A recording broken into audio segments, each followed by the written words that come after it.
So, Brother Michael Imhotep is the founder of the African History Network and host of the African History Network show, Sundays from 9 p.m. to 11 p.m. Eastern Standard Time on social media and Blog Talk Radio. And for 7 years on 9:10 a.m., the Superstation WFDF Detroit. He's an historian, radio show host, researcher, lecturer, and writer. He's a weekly panelist on the Roland Martin Unfiltered daily digital show on Fridays at 6 p.m. Eastern Standard Time, providing political and historical analysis on the Black Star Media Network.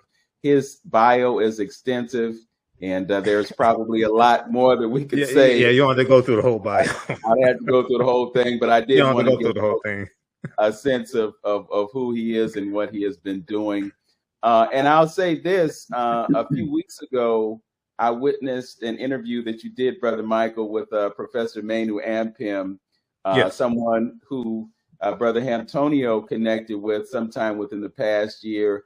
And we were just blown away by what he brought to us in terms of history. I'm sure that there's so much between the two of you that resonates. So we're really happy that we were able to make this connection and bring what you bring to our listening audience. So why don't we start just by you telling us about the African History Network that you have and what that mission is, and what that whole vehicle is all about.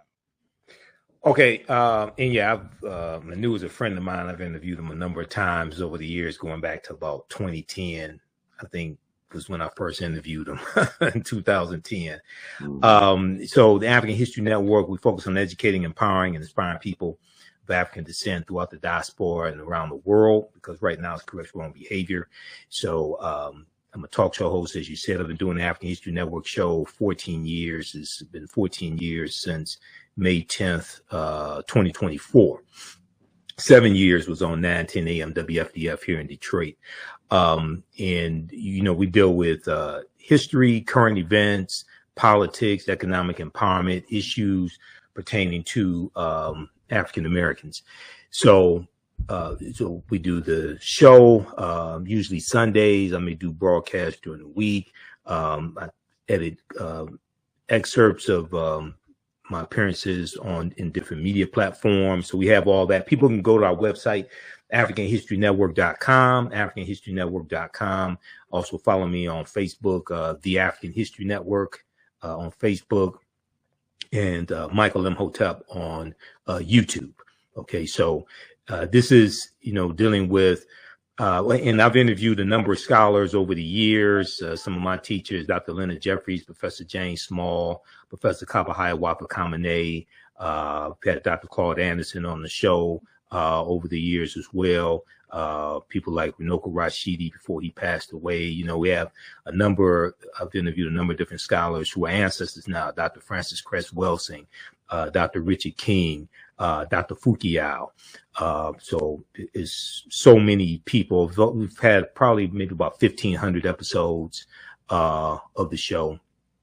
So it's a lot of work, but this is something that's needed, and we're focusing on, as I say in a lot of my lectures, because I do lectures also, this type of information has to bring about behavior modification. That's why our motto is right now is correct wrong behavior. It's not about debating people. I tell people, we don't learn all this information to participate in some black version of Jeopardy.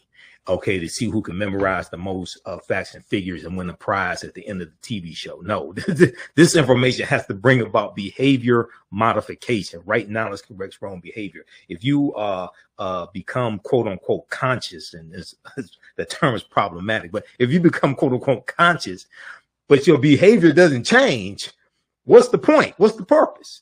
Okay, so that's in a nutshell some of what we do. Okay. Well, I have to tell you that many of the folks that you mentioned are folks that we've had on our broadcast as well. Oh, yeah. A lot of it is due to relationships that Brother Antonio has with many of these folks. We've had Dr. Jeffries on.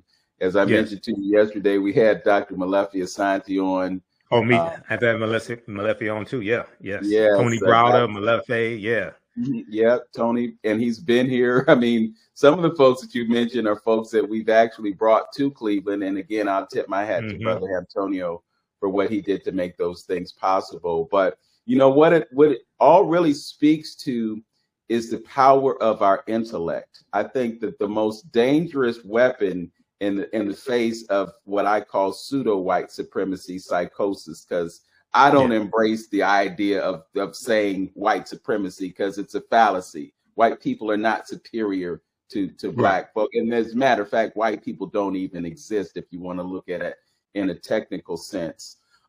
You also mentioned that you deal with history, but you also deal with current events. And when I looked at I looked at your Facebook page and I saw a number of references to things that were going on. So I hope that we can expand our conversation, not just to history, but also to deal with some of the things that are going on in our country right now. For instance, we're in the midst of a political season.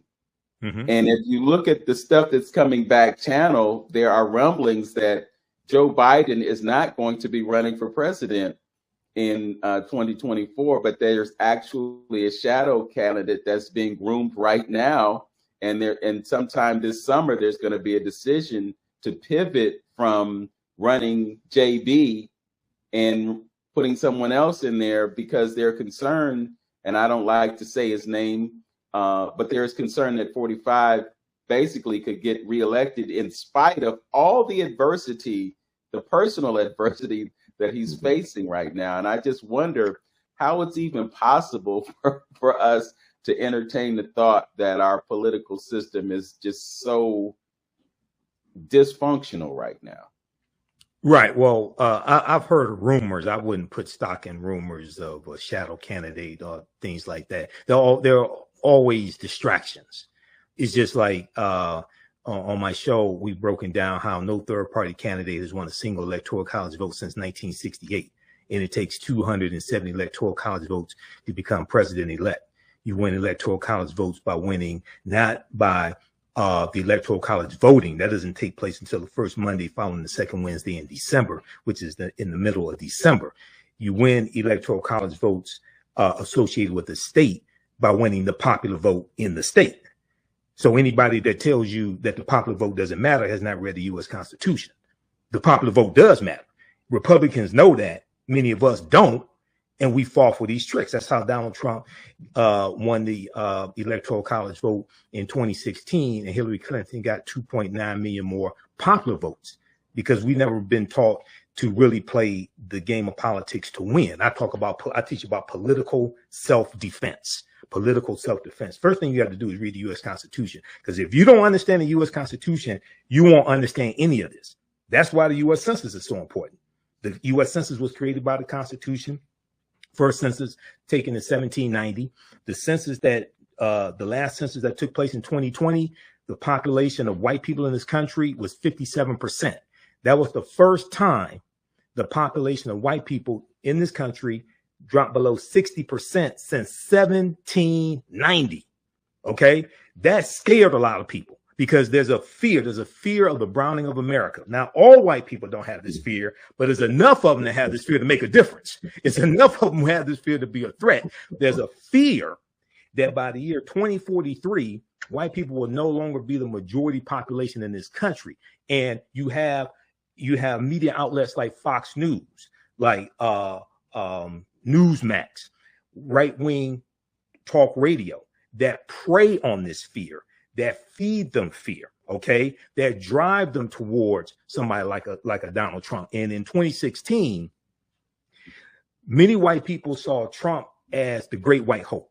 They saw him as a last resort. Because if you go back, I covered the 2016 campaign extensively on 910 AM WFDF on the African History Network show, right? For a lot of white people, he wasn't their first, second, third, fourth, or fifth choice, right? But they said, I watched about 100 interviews that Trump did and campaign rallies. And then I watched numerous interviews with Trump supporters or people who were reluctant Trump supporters. And overwhelmingly, they said, this is about the Supreme Court. They said, this is about the federal bench. Okay. Well, for many of us, we haven't don't really understand that the president nominates Supreme Court justices, which are lifetime appointments, and the president nominates federal judges. Federal judges are confirmed by the U.S. Senate. So Donald Trump got 226 federal judges confirmed because Republicans took back control of the Senate in 2014, led by Mitch McConnell. McConnell and Republicans blocked 103 federal judge nominations that President Barack Obama made after 2014 and blocked Merrick Garland, who was Obama's nominee for the Supreme Court. So then when Trump becomes president, because we didn't understand how the Electoral College works, you have all these vacancies. So then, and lastly, and I'll turn it back over to you, but lastly, the nominations, the names for the Supreme Court nominees and the federal judges were given to Trump largely from lists from the Heritage Foundation and the Federalist Society. Okay, now the Heritage Foundation is a right-wing think tank, and one of the things they do is work on voter suppression tactics. And if you don't believe me, go read the article that Ari Berman did for Mother Jones exposing Heritage Action for America, which is their sister organization, and how Heritage Action for America was the entity that crafted Senate Bill 201 in Georgia, the voter suppression bill in Georgia, as well as copycat bills passed in state legislatures, especially a lot of former Confederate states. Jessica Anderson is the executive director of Heritage Action for America. And she was caught talking in a meeting, and she was recorded and it was released, and Mother Jones published it, talking about how they were the ones that crafted Senate Bill 201. And that was a backlash to Joe Biden winning Georgia in 2020. That was a backlash to the January 5th, 2021 special election that Senator Raphael Warnock won and Senator John Ossoff won, that gave Democrats control of the Senate. It was a 50-50 Senate, but they had control over the Senate. This was a backlash to all of this. So the reason why things are confusing now, and the momentum is shifting toward Biden-Harris right now, if you pay attention to the latest polls, and if you pay attention to what's taking place in the campaign, the momentum is shifting, but it's May, and most people don't pay attention to presidential campaigns really until after Labor Day. Okay. But the Biden-Harris campaign, they're not waiting until after Labor Day. This thing is steadily ramping up. They've opened over 150 campaign offices across the country in the last few months. So this thing is steadily wrapping up. But what we have to understand is history, economics, law, and politics. The acronym I use, HELP. History, economics, law, and politics. Okay. And we have to practice political self-defense. Agree. Absolutely. Totally agree. And that system that, that's been our downfall forever. I'm not knowing how those things would, and they also talk about, the things that happen as far as locally is concerned, Oh, absolutely. Your local politicians, and that directly affect you, and when we tend as Black folks, like, I like the statement, and I live by that statement too, that you said earlier. If it's not going to change the way you think, you have to incorporate information, and, yes. and that's the frustration that I have, with different people, is that when hopefully you would like to think, and you don't want to be naive, that if presented with certain information and certain facts, that you use that information and try to incorporate it into your way of thinking, your way of living, and things to make you a better person, Yes. and I think, and I'm pretty sure you think too, by doing what you're doing, is that our folks, and taking it a little broader and bringing and talking about Black folks, as our ancestors have laid down the foundation for us, how to deal with these issues. Yes, of course, you have to modify it a little bit because we're dealing with in this particular age, but there are some structural foundational things that are constant, regardless on what time of the century that you are operating in, that is helpful to us, because right now we all over the place. You know, our ancestors are looking at us like, you don't try everything but me. When you gonna try me? And you see this not working for you, because they, you know, with this whole universal principle piece and understanding balance like that, just those little principles alone of dealing with balance and understanding that kind of harmony, it would do so much for Black folks just by understanding that piece as well. You know, real quickly, you know, how we look at the whole religious piece, that how the system that we got set up in America. Women were shied upon. They couldn't even be in the pulpit to even preach. Right. Their voice was silent. You know what I mean?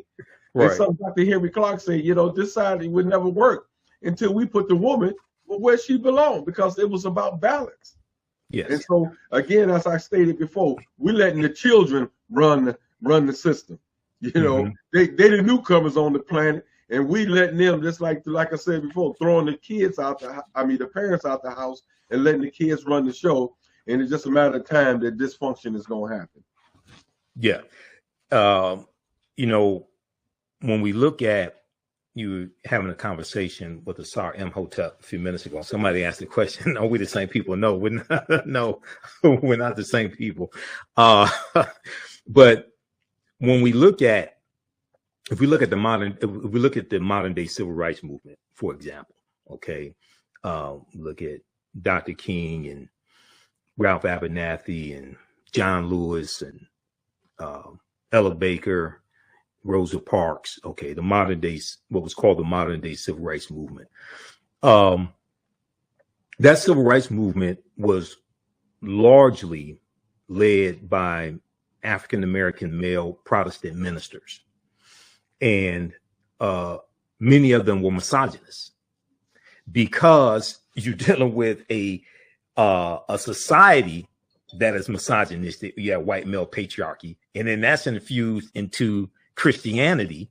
Okay, so they grew up in that. They grew up in that ideology to varying degrees, and then a lot of them brought that mentality into the modern day civil rights movement, which is why Ella Baker leaves the Southern Christian Leadership Conference that she helped co-found in 1957 after she was passed over for a permanent leadership position in SCLC, because Dr. King and others didn't think that women belonged in permanent leadership positions. You know, Dr. King was one of our greatest leaders, very much misunderstood. Brother Vince talked about Manu and Pim, and I've done interviews with Manu previously where we dealt with the distortion of Dr. King's legacy. That brother was a revolutionary. Okay. And toward the end of both Dr. King and Malcolm X's life, their ideologies were converging. You read Martin Malcolm and America, A Dream or a Nightmare by James H. Cone. That was probably one of the first books that, and I read that back in 1994 when I was in college.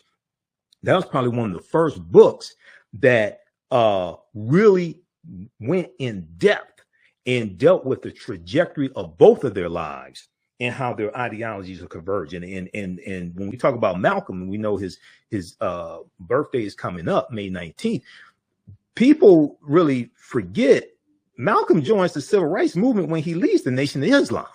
Yes, he had Organization of Afro-American Unity, but Malcolm goes to speak to SNCC. He meets with Coretta Scott King in January, I think it was January 1965. He goes to Selma. He wants to meet with Dr. King a second time. They met March 26, 1964 at the U.S. Senate debate for the Civil Rights Act. This is later in the same month that Malcolm officially separated from the Nation of Islam, March 8, 1964, and the month before he leaves for his Hajj to Mecca. But when you study both of these two men, these were revolutionaries, okay? And one of the themes of the Battle of the Bullet that Malcolm delivers March 29th, 1964 in Washington Heights, New York, and then April 3rd, 1964 in Cleveland, Ohio, Corey Methodist Church, and then April 12th, 1964, King Solomon Baptist Church. in Detroit, one of the themes of the Battle of the Bullet was interjecting Black nationalism into the civil rights movement. Okay, so one, when we cannot suppress African American women the same way white men suppress their women. Okay, right. We can't do that. And when we study traditional African society, we saw the position of the woman elevated. Okay, and two, when we have our various movements, we cannot bring white male patriarchy into those movements dressed up in red, black, and green. Absolutely. So true. So true. Brother Michael, I want to go back to what we were talking about in terms of population. And you talked about 2043 and then the paradigm shift, and white folks are no longer the majority. There are some who might be saying that that shift has already happened, but I'm just curious about this hot button topic of immigration right now, because we're getting these stories about all these mass exoduses taking place and all these folks coming into the country, and many of them are not classically white folks. I'm wondering what impact you think that will have on the paradigm of our population and perhaps a shift in power. Well, let's approach it like this. First of all, immigration policies in America are broken, and it is going to take congressional legislation to fix them. Now, you had the strongest immigration bill that would have been passed in at least 30 years that was just killed by Donald Trump because he didn't want to give Joe Biden a win, and he wants to run on immigration and the border and broken immigration policies, because this is Donald Trump's stay out of prison tour. This is why he announced he was running for president so early, okay? Because he wants to be immune for prosecution. He wants to be able to appoint an attorney general who will kill any federal prosecution against him and his cronies. Okay, so if you're so concerned, they talk about fentanyl coming across the border illegally. They talk about undocumented immigrants coming across, things like this. So if the border was such a problem, why did you tell Republicans in the House to kill the border bill? And Senator John Langford of Oklahoma, conservative Republican, he led the way for this bill in the Senate. And he said, even if Trump is nominated, and other Republicans said this as well, even if Trump is reelected and Republicans maintain control of the House and gain control of the Senate, he said, you're not going to get a stronger immigration bill.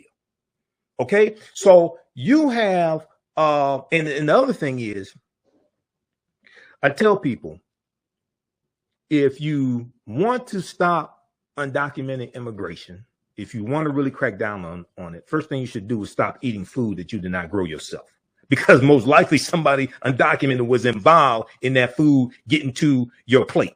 Okay, number one. Number two, when we look at this as a system, right? White supremacy pits groups of oppressed people against each other to fight one another so that the 1% or 5% or 10% can maintain power and manipulate everybody. Okay. This is something that's very, very important to understand, because people will target people leaving other countries coming here because they either are facing political persecution in their countries, because of climate change in their countries, devastating vegetation, okay, or because of other reasons, right? What they don't focus on is, and I think it was Vice.com had an article about this maybe 5 or 10 years ago. When we look at Central America, the U.S. has been involved in shaping policies in Central America that have helped create the condition that a lot of people from Central America are fleeing. Come on.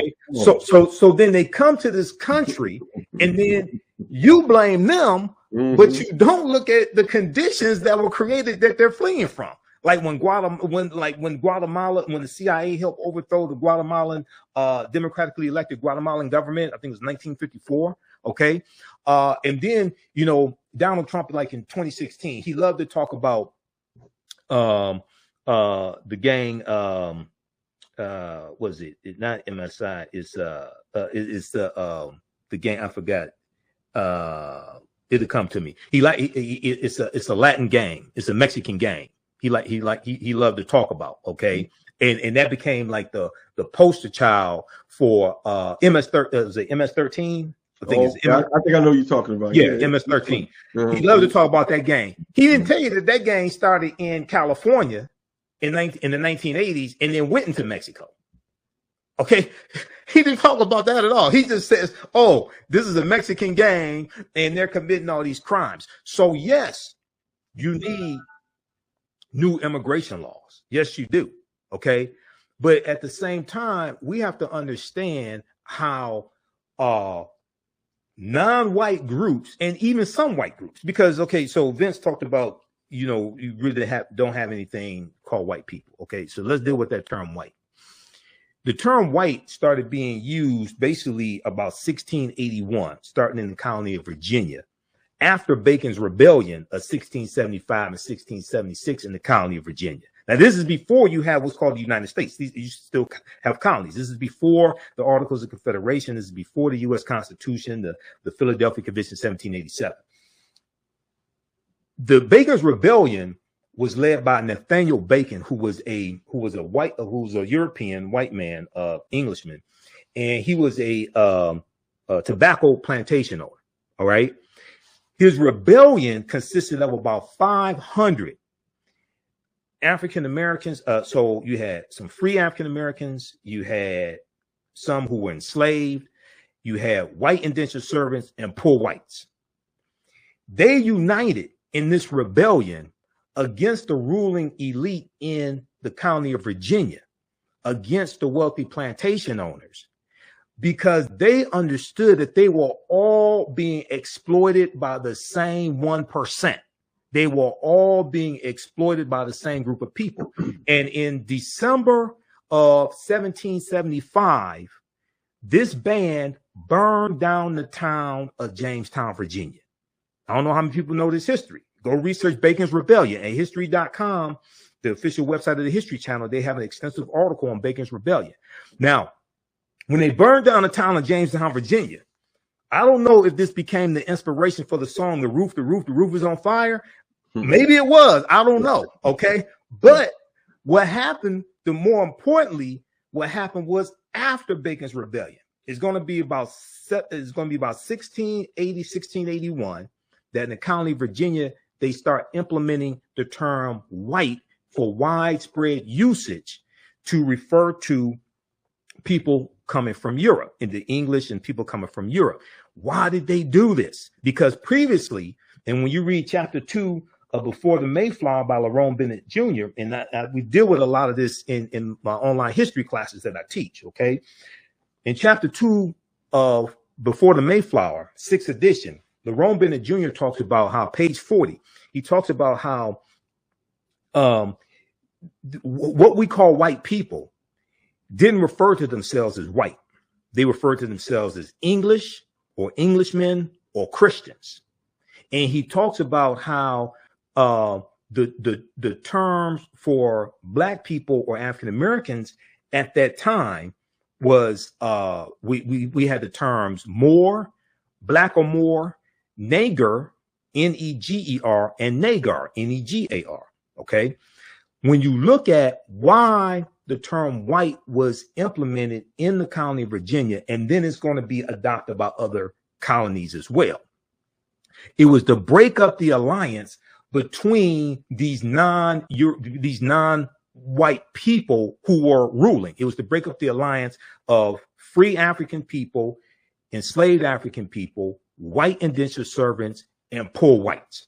Okay, so that the ruling elite could manipulate all of them. And what they did was they implemented chattel slavery, because it wasn't until about 1641 in the colony of Massachusetts that you had your first codified slave laws in the what we would call the 13 colonies. Okay, you had African people entering into some form of what we would call indentured servitude. They would serve 5 to 7 years and then be released. Chattel slavery in the 13 colonies didn't exist at this time. Okay, in the early 1600s. It's going to be after Bacon's Rebellion, right around 1681, that they start changing this to change the treatment of African people and to make a distinction between African people and especially poor white people who had an alliance, because they realized they were being both manipulated. So then they're going to institute chattel slavery. They're going to have harsher treatment for those identified as African, and they're going to use the term white to identify all of what we would call European people, to put all those people on team white, to make poor white people think they're on the same team as the wealthy plantation owners who are exploiting them. Right. To reduce their ability and desire to fight back.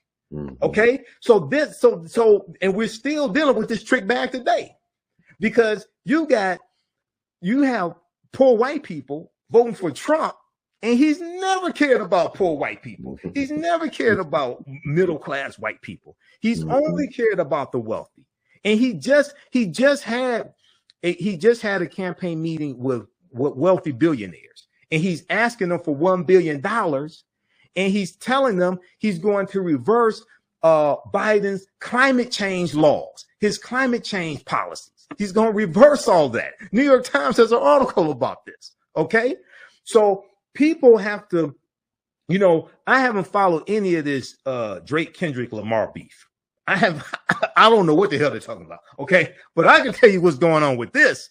I can tell you what's going on with things that are going to have consequences for us. All right. If people want to follow entertainment, okay, that's fine. But I don't know what they're talking about.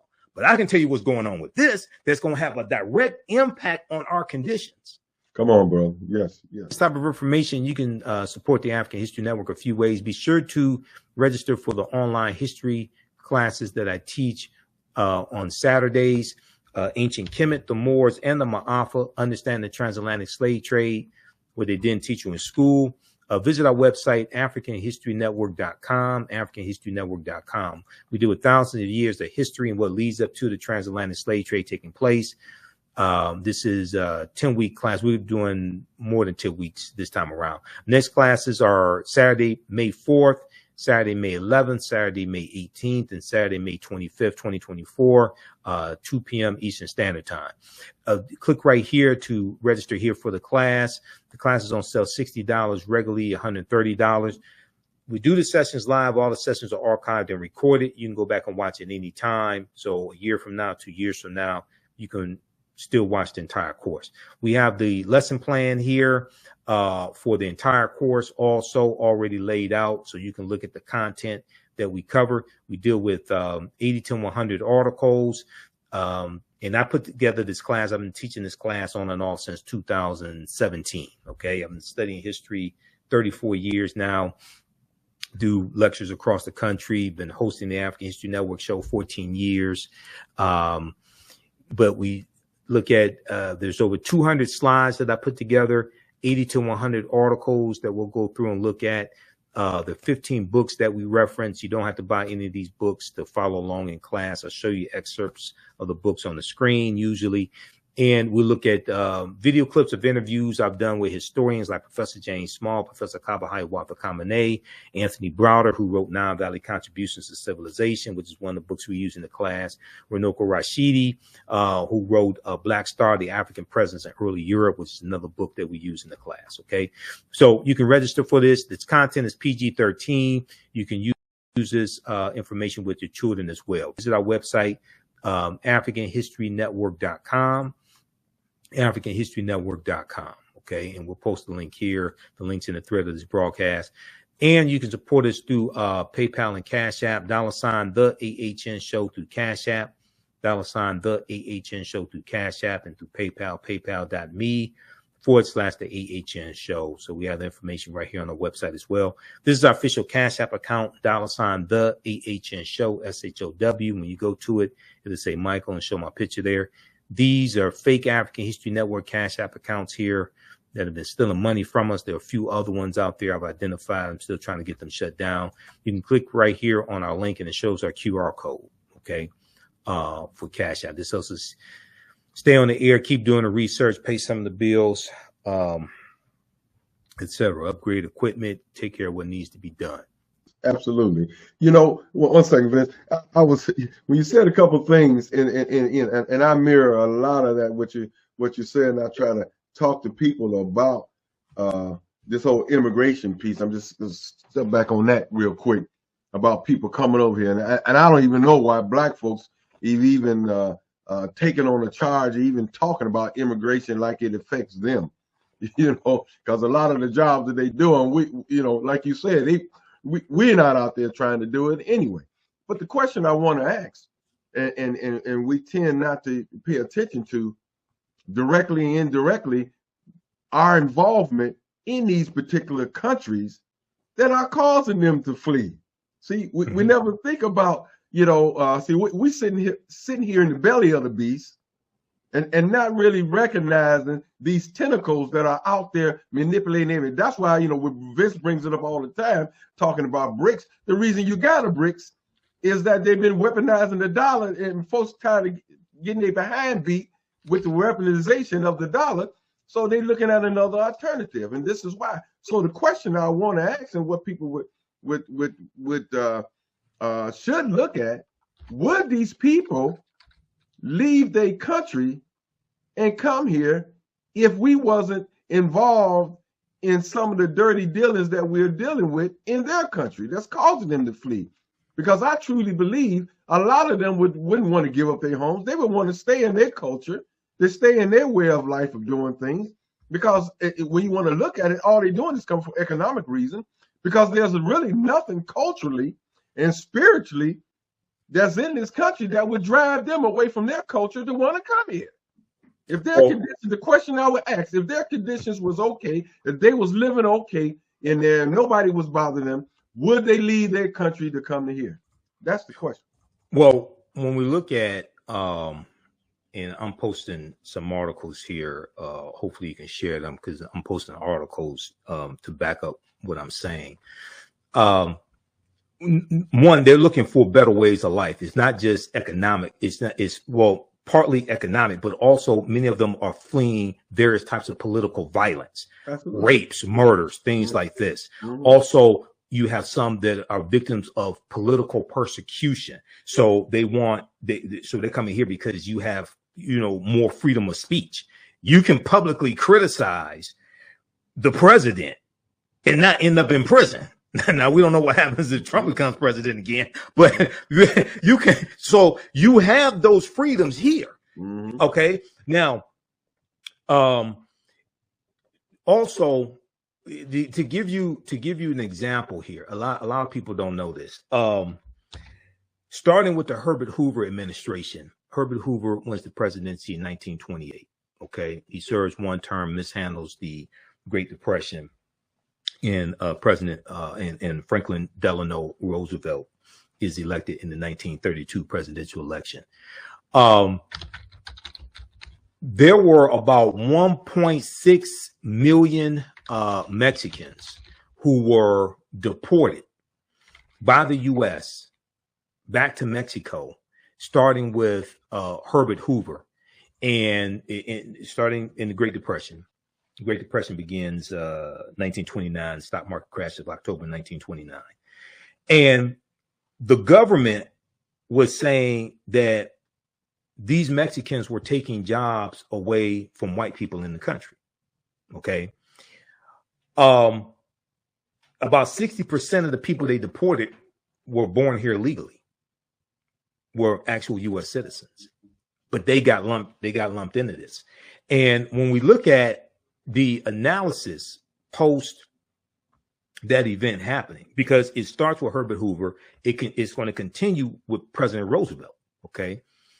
when you look at the analysis decades later, they talk about how, okay, they didn't take it to the account that they were actually contributing to the GDP. Those Mexicans that you deported were actually producing services, producing goods. They were actually contributing to the GDP, which created jobs. But they just focused on falsely, oh, they're here, so they're taking jobs from white people. Okay. Now, this is taking place in the 1930s and going into the 1940s. And this was the sentiment. All right. But and they overlooked the fact that about 60% of people they were deporting were here legally. Okay. So it's that whole term, being that you had like 2.6 billion acres of land largely stolen from Native Americans and African people as well, because one of the people I've interviewed on my show numerous times, probably 12, 13 times, was Dr. David Imhotep before he passed away in 2023. And he was a friend of mine, and we did lectures together here in Detroit, did a couple of lectures together. But he was the author of The First Americans Were Africans, Documented Evidence. The First Americans Were Africans, Documented Evidence. He deals with the African presence in this country going back at least 51,700 years before. These would be the Khoisan. And this was before Native Americans even came into existence. So understanding the history of the Louisiana Purchase and the U.S. getting 828,000 square miles of land from France, and France stole the land from Native Americans and Africans who were here, things like this. So when I hear, white people start calling somebody illegal, I'm like, dude, you really don't want to have this conversation. Okay. You really don't want to get into this history. Okay. Then California, Arizona, New Mexico, Colorado, Utah, Nevada, all that was part of Mexico. The reason why the U.S. gets that land is because of the Treaty of Guadalupe Hidalgo of 1848, which is what ends the Mexican-American War. And the U.S. pays, I think it's something like $15 million for that land, but it's part of the treaty that ends the Mexican-American War. Mm-hmm. But the Mexican-American War was triggered basically over a border dispute, a land dispute, and the U.S. really wanted to take over the entire North American continent. The U.S. wanted to expand, okay? And they really wanted to take over the entire North American continent. So it's like, you really got to be careful when you start calling people illegal. And then Florida was part of Spain. That was all conquered by Spain. Florida was conquered by Spain, Juan Ponce de Leon, 1513. Mexico was ruled by Spain for something like 300 years, right? All part of that European exploration coming out of the Dark Ages. So, yeah, you really want to be careful with that. And if you want to crack down on undocumented immigrants, crack down on corporations hiring them. Mm-hmm. If you want to crack down on undocumented immigrants, crack down on corporations hiring. And the first place you should look at is Donald Trump's golf courses and his hotels and things like that. Because he got busted because he was hiring undocumented. He had undocumented immigrants there working. That came out a few years ago. Mm-hmm. That's true. Yeah. Mm-hmm. Brother Michael, you mentioned Malcolm X and his birthday coming up on the 19th. We also spoke a bit about Martin Luther King and the revolutionary aspect of them. I'm also thinking about Carter G. Woodson. And I absolutely. Think, yeah, and this is partly relevant because of our brother Lynn here, who was involved with the ASLAALH, the Association for the Study of African American Life History. Yeah. Yeah. A few months ago, I was privy to a conversation about Carter G. Woodson and his affinity to African history. And I just wanted to have this conversation and have Lynn present for the conversation, because there is conversation about the pushback on African history and the focus on Black history and the disassociation of that affinity to African history within Asala. Part of the conversation was how at a certain point we should probably pivot from just Black history and embrace the idea of African history. And I was just wondering what your thoughts were about that. It seems as though when we celebrate Black History Month here in America, we focus exclusively on Black history and we don't expand it when the two are connected. Right. They're intertwined. They're in deal with each other. And we need to have a greater perspective and a broadened perspective because of our relationship to Africa. Right. So part of that conversation, that was part of the conversation I had with Professor Manu and Pim when I interviewed him. I think that was in April of this year, 2024. People can watch that full interview on my YouTube channel, Michael Imhotep, IMHOTEP, or on my Facebook fan page, the African History Network. So, so Dr. Carter G. Woodson talked about African Heritage Month, okay, and really, this was part of the conversation I had with Manu and Pim.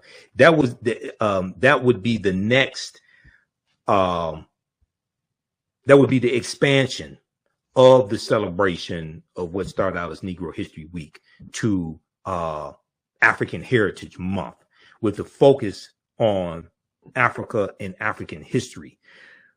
So if we look at the creation of what started out as Negro History Week, the second week in February 1926, Dr. Carter G. Woodson and Asala creates this back at the time of the Association for the Study of Negro Life and History.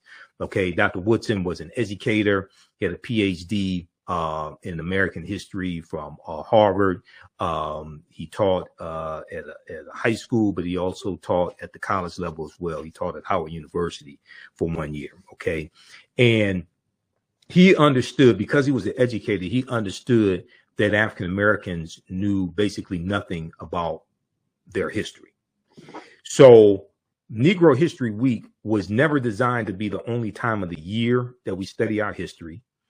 It was, he chose the second week in February, not because February is the shortest month of the year, not because it's the coldest month of the year, but he chose the second week in February because it contains the birth dates of Abraham Lincoln, February 12th, and Frederick Douglass, February 14th, which is Frederick Douglass' assumed birthday, because Douglass didn't know his exact birth date and he didn't know the exact year that he was born. So since celebrations were already taking place in the African American community, basically since the assassination of Abraham Lincoln in 1865, and since Frederick Douglass dies in 1895, since those celebrations were already taking place in the African American community, Dr. Carter G. Woodson puts his new cultural celebration within that same period of time, because celebrations are already going on. The Negro History Week, later Black History Month, or African American History Month, was designed to celebrate, teach, study, and acknowledge the contributions that African Americans have made to this country, but also on the continent of Africa. Okay, the continent of Africa was not separate from the celebration, okay, based upon Dr. Woodson's original intent. And there has been an annual theme for African American History Month since 1928. The annual theme is designed to give purpose, to give direction in how you celebrate, what you study, things like this. So it's not saying this is the only thing that you can study, but it gives purpose and direction. And the annual theme is also supposed to be timely to what is taking place in society, what's taking place in the country. So just to give you a quick example, the annual theme for 1928 was Civilization, a World Achievement. 1933, Ethiopia meets Era and Truth. Ethiopia meets Era and Truth. 1935, the Negro Achievements in Africa. The Negro Achievements in Africa. 1936, African Background Outlined. 1960, now he dies in 1950, okay? 1960, Strengthening America Through Education in Negro History and African Culture. 1971, African Civilization and Culture, a Worthy Historical Background. So Dr. Woodson did extensive research on Africa, African history. He wrote his last 3 articles. He wrote with dealing with Egypt, as Professor Manu Ampem talked about. He talked about how Kush and Ethiopia were the precursors to Egypt. These are the mothers and grandmothers of Egypt. So he's steeped in this history. The criticism Professor Manu Ampem had of Asala today is that Asala largely embraces the African-American history, largely to the exclusion of the African history. And what Woodson is saying is that you have to study all of this together, okay? You can't just separate African-American history from African history, as well as in African history connects you to the history of African people throughout the diaspora. So African Heritage Month, which was also Woodson's vision, taking things to the next level, is moving in the same thought process of combining all of that together.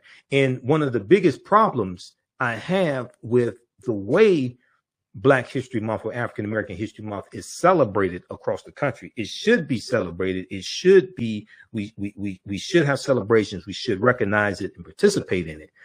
But most people who participate in these celebrations, and I would say even organize these celebrations, the majority of them, have never really studied Dr. Carter G. Woodson and never studied the history of African American History Month and why it was created. So so we get into, I oftentimes talk about how we don't have to keep recycling the same 15 to 20 sanitized Negroes every year, every February, because largely that's what happens. Or we get into these things that are like really superfluous, don't have substance, and people don't understand that African American History Month can be a very powerful tool to educate our people, but also educate America on history and the accomplishments, what African people have contributed to this country, but also to the world. So we're not using it as a powerful tool to educate and liberate. Okay, it becomes just a celebration. It becomes something, to do because it's February. If we don't do it, people are going to say we're not Black. So we're going to have some type of celebration. Okay. And a lot of these celebrations become watered down. And unfortunately, some of these celebrations give the appearance also that they are trying to make white people feel comfortable with the oppression of African Americans as well. Yeah, absolutely. And another factor is just our disassociation with Africa because of what we've been taught through our educational process. The last thing some of us would want to be identified as is an African, but our dear brother Rashidi, he always talks about the idea of Runoko Rashidi. Yeah. Yeah. You were born outside of Africa, but it doesn't make you any less African because it's in our DNA.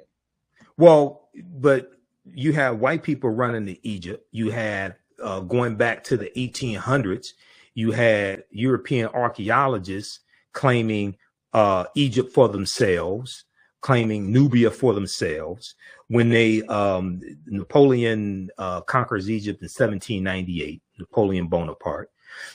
You have the discovery of King Tutankhamun's tomb, 1922. So Europeans are constantly running to Africa.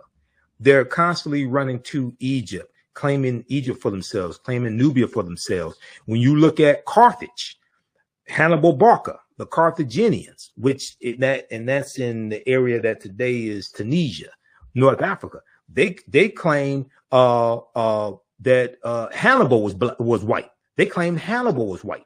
Okay, when you look at Emperor Menelik II, the Battle of Adwa, 1896, defeating the Italians.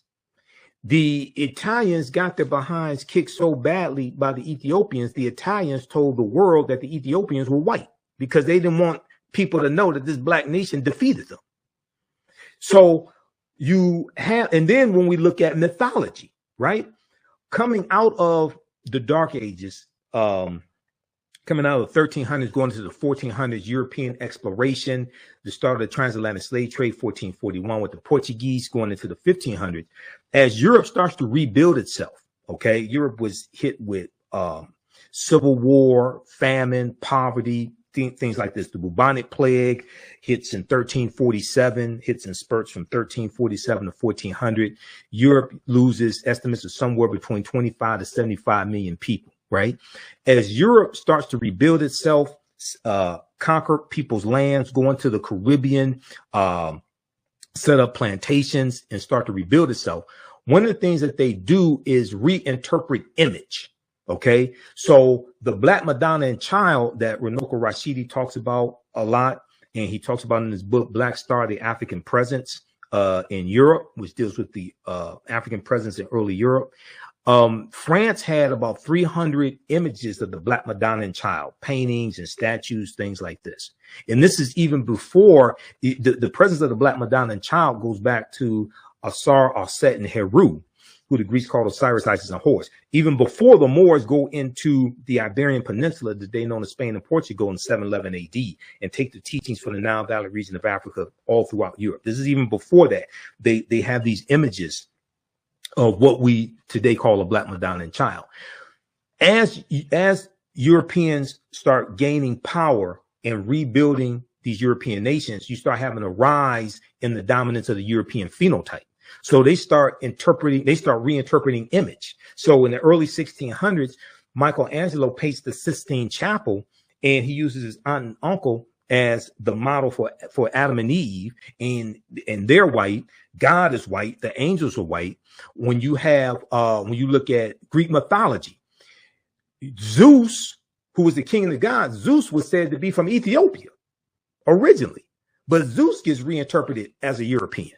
Hercules was black. Hercules gets reinterpreted as a European. So one of the things that they do with when you had a rise in these European powers is to reinterpret image. And then when you have European archaeology going in and making these discoveries in Egypt and Nubia, things like that, then they're going to say that these were brown-skinned Caucasians or something like that. But they wanted to totally separate Egypt from Africa and say, oh no, these are not black Africans because you enslaved black Africans. These are not them. This is something else. And they played the same trick with Nubia. Okay.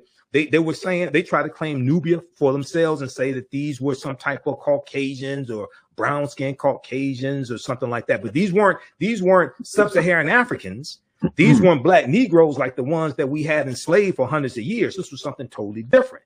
And what they do is they have to, in various ways, de-Africanize something to then elevate the value and importance of it so they can claim it for themselves.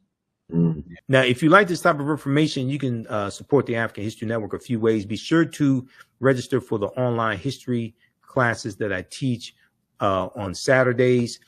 Ancient Kemet, the Moors, and the Ma'afa, Understand the Transatlantic Slave Trade, where they didn't teach you in school. Visit our website, AfricanHistoryNetwork.com, AfricanHistoryNetwork.com. We deal with thousands of years of history and what leads up to the transatlantic slave trade taking place. This is a 10-week class. We're doing more than 2 weeks this time around. Next classes are Saturday, May 4th, Saturday, May 11th, Saturday, May 18th, and Saturday, May 25th, 2024, 2 p.m. Eastern Standard Time. Click right here to register here for the class. The class is on sale $60, regularly $130. We do the sessions live. All the sessions are archived and recorded. You can go back and watch it any time. So a year from now, 2 years from now, you can still watch the entire course. We have the lesson plan here for the entire course also already laid out, so you can look at the content that we cover. Yeah, that's like I said, that's a normal tactic that they control that narrative, and so therefore you tell the lie, and after time people begin to believe it, and so and you got to ask yourself, this superior race that we talk about, why is they're going around all over the planet taking our stuff? Why is all our stuff in Europe? You know what I mean? And right. And you haven't. You're talking about like treasures. You're talking about artifacts, things like that. Oh, yeah, absolutely. Yeah, they claimed it for themselves. Yeah, that brother Rashidi you the developers and the originators of all this stuff, but no place in your homeland do you have any of these, monumental structures there, but it's yours. And it's just like the Arabs over there. I never forget a tape that I got from Brother Quasi. And he showed, and I think Brother Pim talks about it as well, that the Arabs over there chipping the hieroglyphics off and selling them. And, if that is sacred to you and that's your stuff, you're not going to defame it and do the things that you do to it. You know what I mean? Right. If it's your stuff.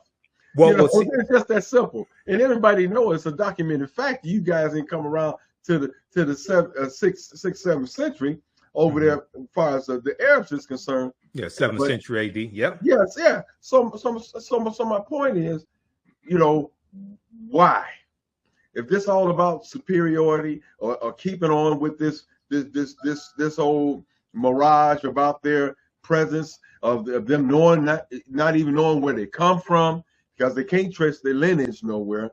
You know what I mean? And so if this all a ploy, a part of the whole plan, because you got to stop at one point and ask yourself a question: why? Why are we going through all this time, money, energy to defame, to lie, to tell half truths, and do the things that they do, to cover up and not talk about our presence here in America? The things, us being here and things like that. Nothing not discovered until we go. Even though they may have another name for it, people living there, things, it don't matter. It's all about them. It's about the narrative.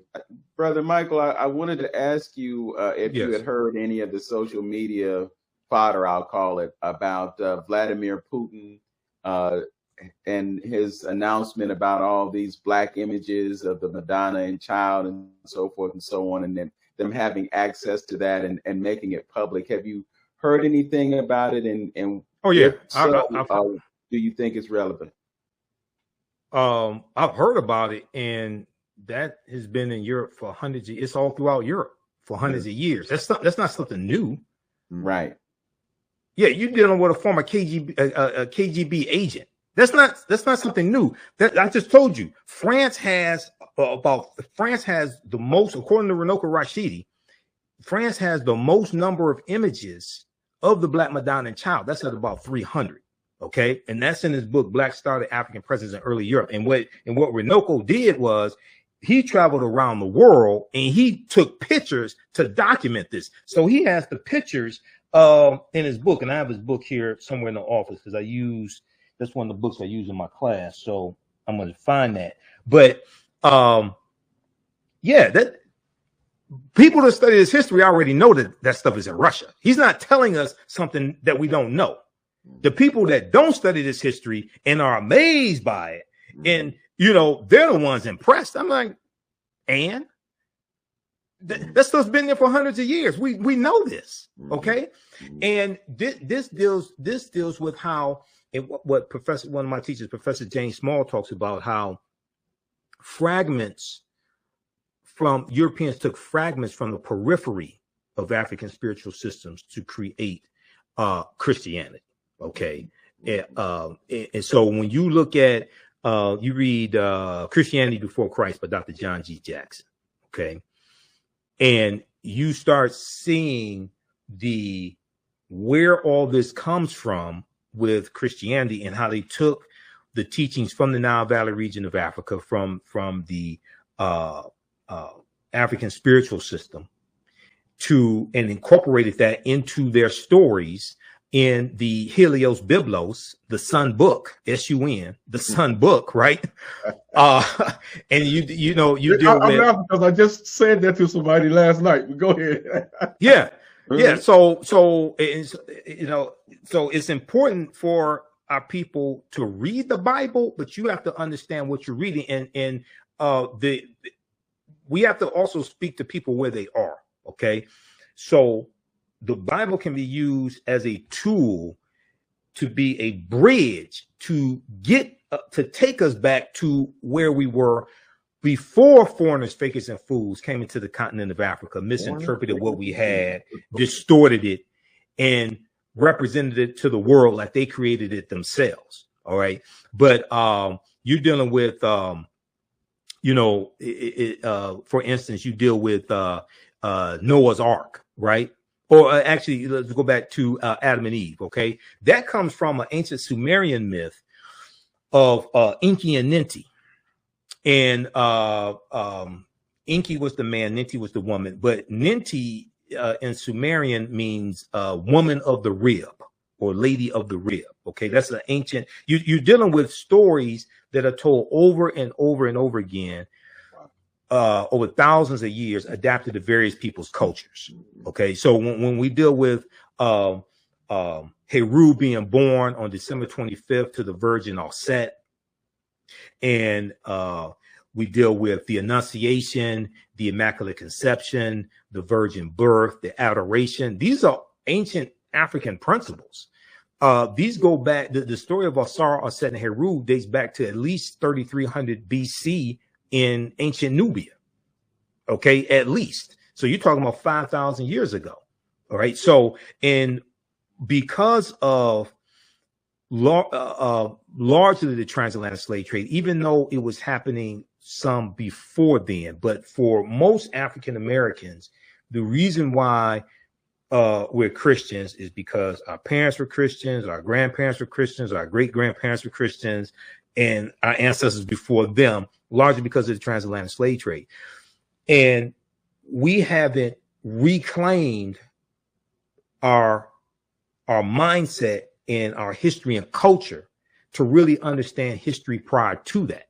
Okay. So, and this is not to attack Christianity, as Sister Nubia Wardford, who's a cultural anthropologist here in Detroit and goes to the Sudan and does archaeological excavations, as she's talked about on the African History Network show. She talks about how Christianity has actually done a lot to maintain the iconography from Africa.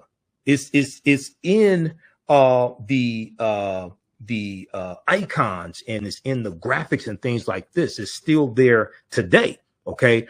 But a lot of the ideology is anti-African and has been used against us. Okay. So it's all in how the spiritual system or religion is used and whose cultural paradigm you're operating within. Mm-hmm. Yeah, that's real quick. It's funny, man. It's just a validation and almost a revelation, because what you just said, about the similarities and where they got a lot of these stories. Yes. I was just telling somebody that last night. The same thing. Helios, Billios. I'm saying, look, a lot of us marvel at what we may read in the Bible and the Revelations and the prophesies. And I said, when they got together in the council, they took information and these stories from all you could find prophecies, or they talk about the future. Right. I mean, the point is, people think that's the only point of literature that talks about that. The Bible is the only book that speaks on futuristic things that could come to pass. And I'm just saying, they stole it out of those stories from other older stories. Yeah, those are ancient stories coming from ancient Africa, coming from the Nile Valley region of Africa, ancient Kemet, Sumer, different things of this nature. So, and the cultural paradigm is extremely important, but also you mentioned the councils. So there were 21 ecumenical councils from 325 AD, starting with the Council of Nicaea up until like the 1800s. One of the councils, the Third Council of Trent, about 15, Third Council of Trent was about 1563 or so. As a result of the Third Council of Trent, this is why you have the Gregorian calendar introduced about 1582 by Pope Gregory XIII, which which is the calendar we use today. And they had to recalculate when Easter was celebrated. Okay, because Easter celebrated on the first Sunday following the first full moon following the vernal equinox. So Easter is a movable feast because it's based upon astronomy. Okay, now Christmas is based upon astronomy as well. It's based upon the movement of the sun entering into its lowest point, entering into the winter solstice, its lowest point around December 20th, December 21st, and then from December 22nd, 23rd, 24th, it appears the sun stands still. The sun does not move. And solstice actually means sun stands still when you look at the etymology of the word solstice. Then on December 25th, the sun moves 1 degree northward. And December 25th marks a increase in the amount of sunlight each day, the duration of the duration of the amount of sunlight. So starting on December 25th, the days start getting longer again. So in ancient times, December 25th was looked at as the birth date of the Son of God, or the Son, the S-U-N, not the S-O-N. Okay, so all this gets incorporated into these celebrations. It gets incorporated into Christianity, and Christ is a title, not a name. Christ coming from the Greek Christos, which means anointed or anointed one, which comes from Ka-rest, which is in the ancient Medo language, Ka-Ka, meaning spirit, rest meaning to rise, Ka-rest meaning the rising of the spirit. So all this comes from us. Mm-hmm. Okay, but we have to remember, we have to take back our minds, reclaim our history and culture, and see where all this comes from. Yes, agree. I'm so glad that you put it within the perspective of Kemet, because, you know, when we look back at that original prototype of Asar, Aset, and Heru, you know, it's not uncommon to hear people talking about Osiris, Isis, and Horus. And I kind of well, that's what the Greeks call them. Right. That's exactly what the Greeks call them. Yeah, but they worship them too. And a lot of the Greek deities were influenced by deities coming from ancient Kemet. You know, as well as Roman deities also. They learned a lot of that from us. Okay, so we really have to take back this history. Now, because when we take back that history, everything else around us would change. And you have to have, you know, Dr. Leonard Jeffries and Professor James Small, when they teach as well as when I teach, they use what's called the pyramid principle. And I've modified it a little bit. So the foundation is African history and culture. African history and culture gives us our values, our interests, and our principles. This gives us a cultural paradigm that we see reality through. Okay, it gives us our history and culture, gives us our self-esteem, our self-development, our self-worth. I usually show the pyramid of Khafre in Giza, right? So the foundation is African history and culture. The two sides of the pyramid are economic empowerment and political empowerment. Your history and culture influences how you engage in the economics and your understanding of the economics, right? Mm-hmm. And then the other side of the pyramid is political empowerment and understanding politics and how you engage in politics. Now, politics is the legal distribution of scarce wealth, power, and resources, and the writing of laws, statutes, ordinances, amendments, and treaties, their adoption, interpretation, and enforcement. This is what politics is. Politics is far beyond just voting. Voting is one part of politics, and it's an important part, but it's not the only part of politics. Politics impacts every aspect of our lives, from the water we drink to the air we breathe to the food we eat. And for all the economic empowerment gurus out there, and my degrees in business administration from Wayne State, I understand this better than most people, and taught entrepreneurship for 7 years. Laws and policies govern and impact your economy and your economics. Okay. Now, when we look at the economic empowerment, we look at the economic part.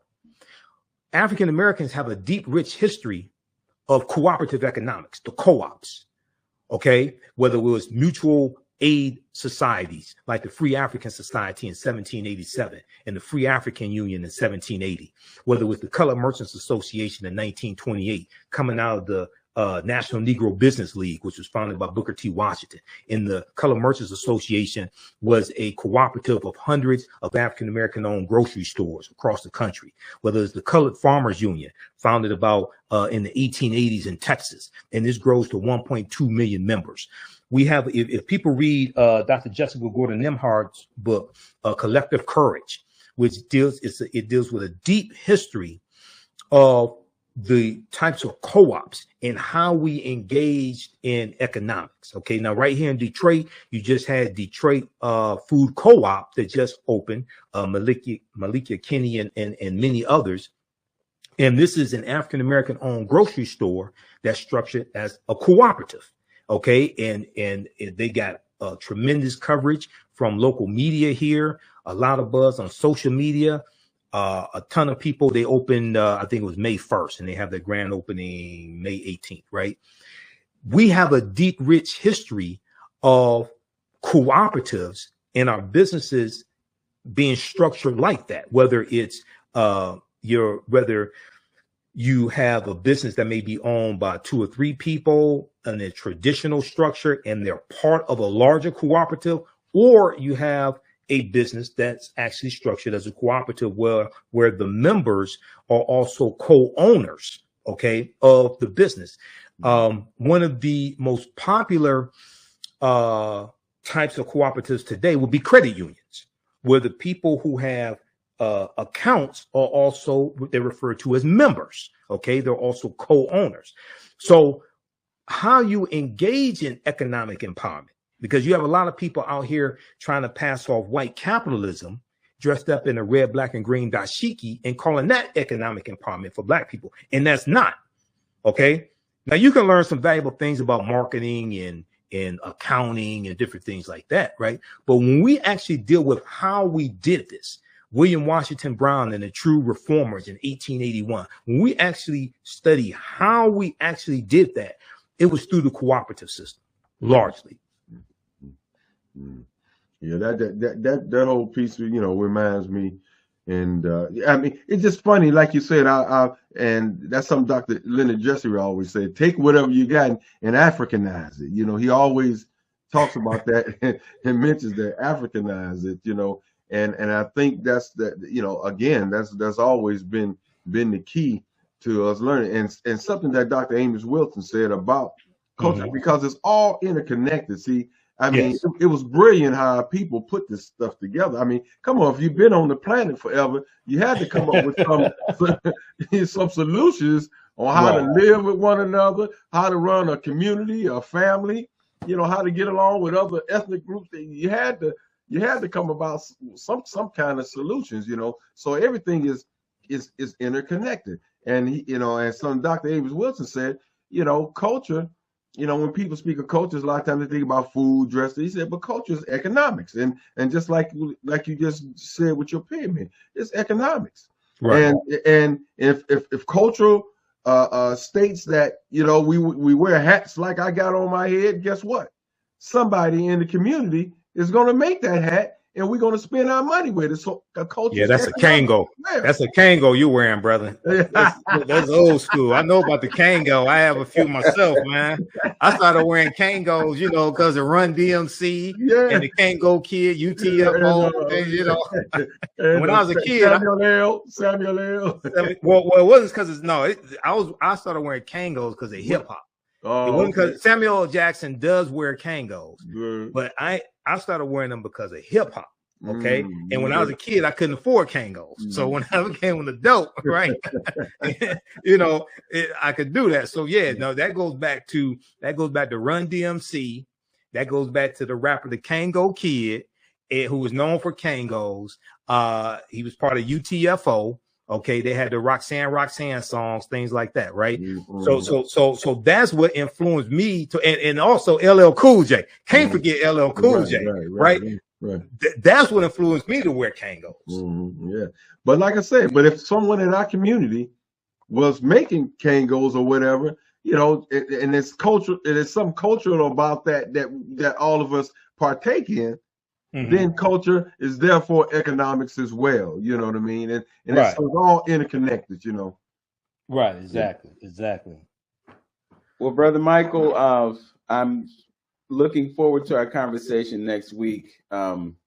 We talked about doing a part 2, and I'm looking forward to that. I'm going to promote your appearance on our show for the week on Facebook, as well as doing a promo on WERE, so people will be able to tune in during the radio hour. I know that you have a class to teach, and I got to go visit my mama. She lives 3 hours away, so I'm going to drive down to Chillicothe. But I really sincerely appreciate your presence on our show today, and look forward to having further conversations to bring the knowledge that you bring. It's obvious to me that you have a passion for history. It's reflected in how easily you just recall these years and events and so forth. So Absolutely. Yeah. I wish I was that good, brother. I wish I was. In the closing moments, if you would like to give us some more insight on your class and invite folks to the class that you're teaching. And I just posted a link here. So visit my website, AfricanHistoryNetwork.com, AfricanHistoryNetwork.com. I teach a class on Saturdays. Today is going to be 4 p.m. Eastern Standard Time. It's called Ancient Kemet, one of the original names for Egypt. Ancient Kemet, the Moors, and the Ma'afa, understanding the transatlantic slave trade, what they didn't teach you in school. So this is it's structured as a 10-week course, but we're going past 10 weeks. We have 4 sessions left, including today. We do the sessions live. All the sessions are archived and recorded. And when you go to my website, we have my class lesson plan there. For each class, you can download the class lesson plan as well. We do thousands of years of history and what leads up to the transatlantic slave trade taking place.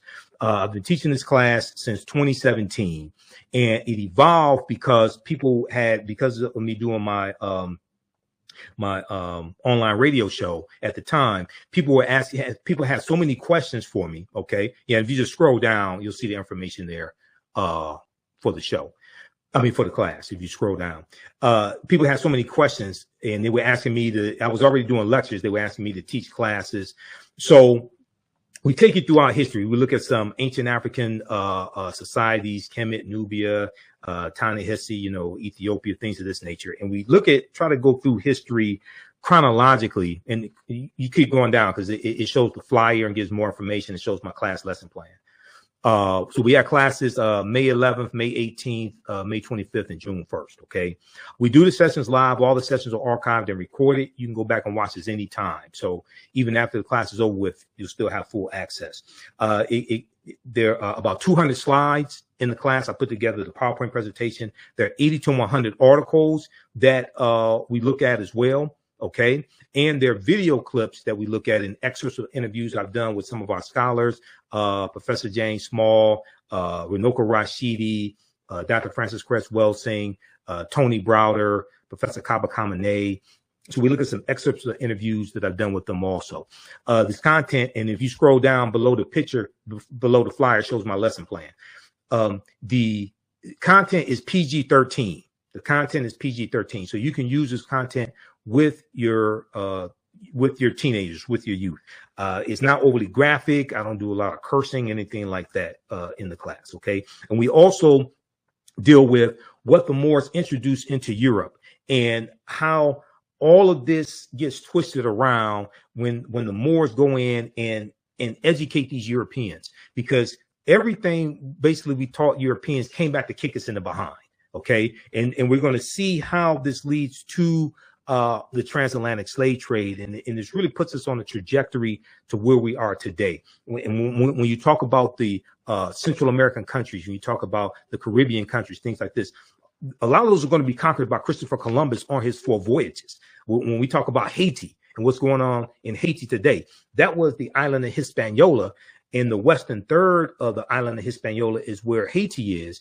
And then that's going to be conquered by the Spanish about 1492. But the French take over the western third of the island of Hispaniola in 1697.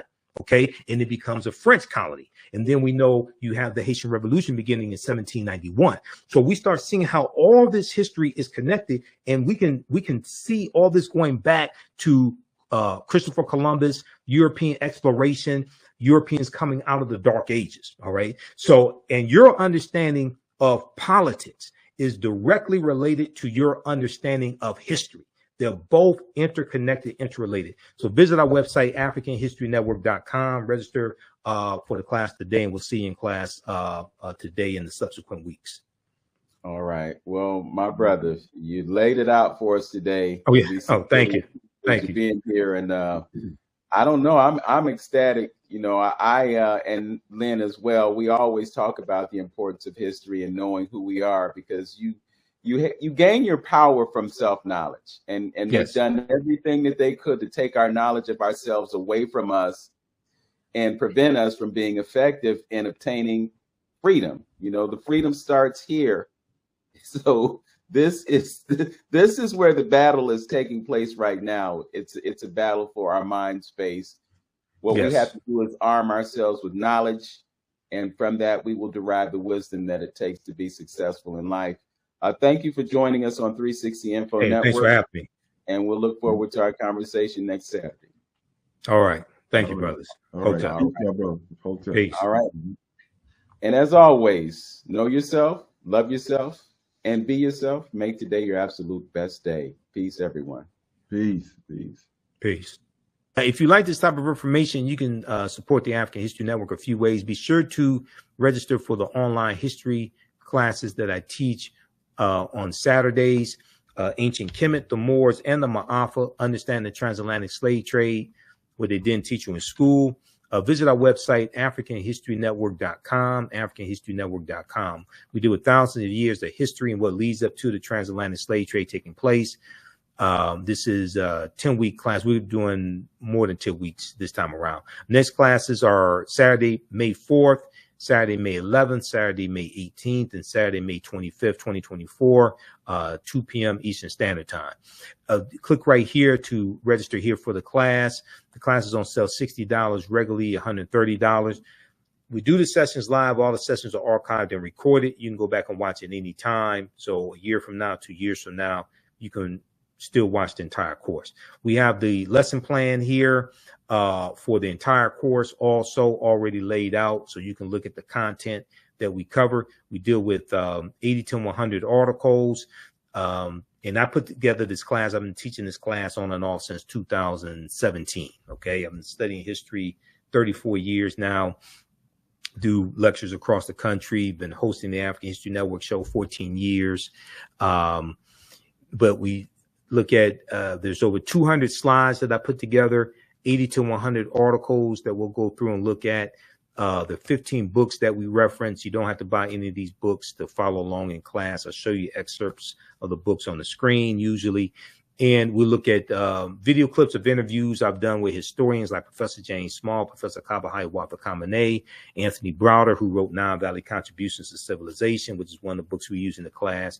Runoko Rashidi, who wrote Black Star, the African Presence in Early Europe, which is another book that we use in the class. Okay, so you can register for this. Its content is PG-13. You can use this information with your children as well. Visit our website, AfricanHistoryNetwork.com.